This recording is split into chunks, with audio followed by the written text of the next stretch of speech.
Hello everyone, this is Wayman.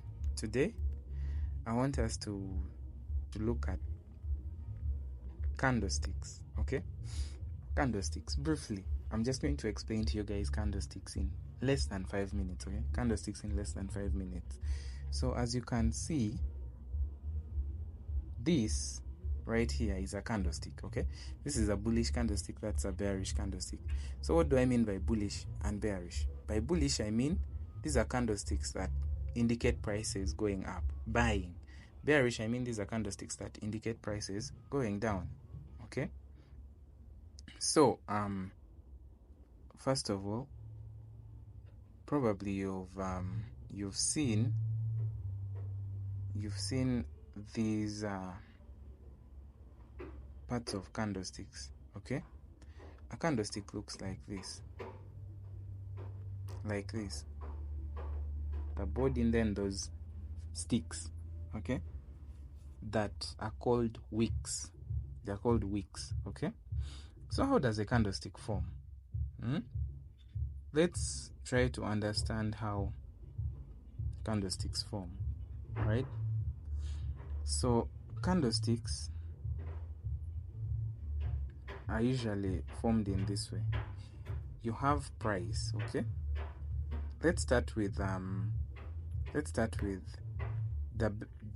bearish. Okay, let's start with the bearish, which is the red one, the bearish. Okay, so you have price. Remember, bearish candlesticks, they're the red ones, so they open from up. They open at a higher price and close at a lower price.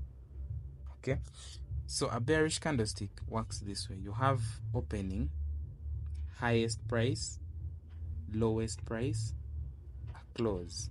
Okay, and then if you're to draw it, something like this, filled in with red, right? That's how candlesticks are formed. You basically have a high, a low, then a closing. Okay, that is how candlesticks are formed. You have a high, you have an opening, the high of the day, the low of the day, then a closing. Then the body is just from the opening to the closing. This part is the wick, this is also the wick. That is for a bearish candlestick. Let's look at a bullish candlestick. For a bullish candlestick,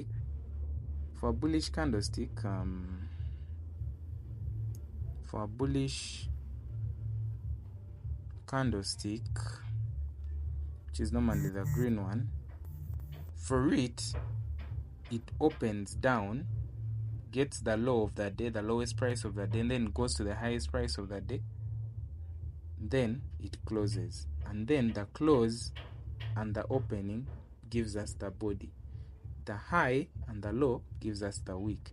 So basically, if you're looking at this candlestick here, by the way, there are different types of candlesticks. So you have the hammer, the falling wedge, and all that. Sometimes you have candlesticks that don't have wicks up. Okay, then there are those that don't have wicks down. So if that happens, it means either there was that the opening price, for example, for a bullish candlestick, for a bullish candlestick, if it doesn't have a wick up, it means the closing price was the highest price of the day. If it doesn't have a wick down, it means, if it's like a bearish candlestick, it means the closing price was the lowest price. Let's take a look at this bullish candlestick, and I just explain to you what I've been trying to tell you guys. So you see, with this bullish candlestick, we have the opening is down here, then the low of the day, the high of the day, which is that wick up, then the closing, okay, where the body closed from, and then this gives us the body. So that's just candlesticks explained in under 5 minutes. Like and subscribe. Please stay tuned to the channel if you haven't watched our recap, our trading analysis of currency pairs from the channel, please go and watch them. And then we also have the Forex beginner series that are undergoing for anyone that doesn't know how to do Forex trading and they would want to learn. Please, this is your home. If you have no knowledge about Forex trading and would love to learn, please come here and we will have updates rolling in every week. Okay, not just once a week, but every week, and we'll have over 5 updates. So keep it locked in. See you guys on the next one.